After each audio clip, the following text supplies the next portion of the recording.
I am a woman in my late 20s. While finishing up my degree and working part-time, I had to find a new place to stay because my parents decided to downsize their home. It made sense for me to move in with my older brother, Grant. He had a stable job, a house big enough, and he told me straight up that he was glad to have me there. His wife, Sophie, often traveled for work, so he liked the idea of having some company around the place. When I moved in, I made sure I pulled my weight. I paid rent every month on time, I bought groceries, and I cleaned up. Grant would tell me he appreciated the help, especially when things got busy at his job.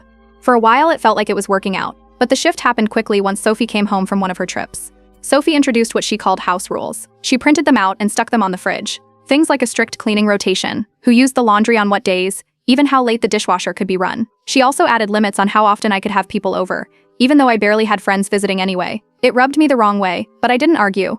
I thought maybe she just liked structure, so I went along with it to avoid problems. When Grant was around, Sophie acted perfectly polite. She'd ask me how school was, smile during dinner, play the part of the good sister-in-law. The second we were alone, her tone shifted. She became short, dismissive, and sometimes didn't even answer when I spoke to her.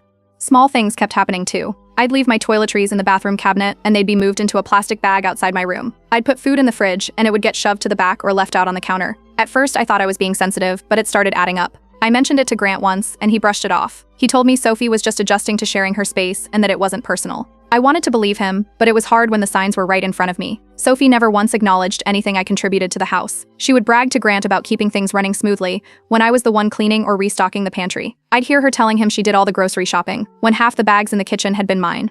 When relatives came over, Sophie would introduce me in a way that made it sound temporary. "This is Alyssa, she's just staying here for a little while," as if I hadn't been paying rent and pulling my share. She'd make little jokes too, calling me the permanent roommate or saying Grant had his own dependent now. People laughed awkwardly, but I could feel the dig. It didn't stop there. One night I overheard Sophie telling Grant that since they might want kids one day, it would make sense for me to pay more rent. She said my room could eventually be the nursery, so my share should be higher to reflect the space. It wasn't even subtle anymore. I tried to talk to Grant about it, but he got defensive. He said he had to put his marriage first, but he also told me he still wanted me there. It felt like he was caught in the middle, but instead of addressing the problem, he was dodging it.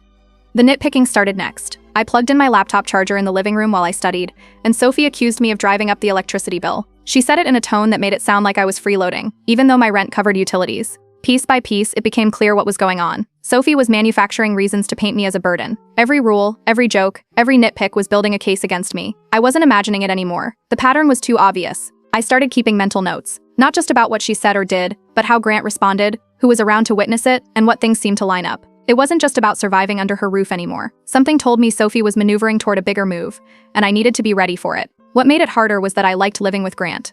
He and I had always been close, and for the first time in years, I felt like we were back under one roof again. But with Sophie tightening her grip, I knew it wasn't going to last. Something was coming.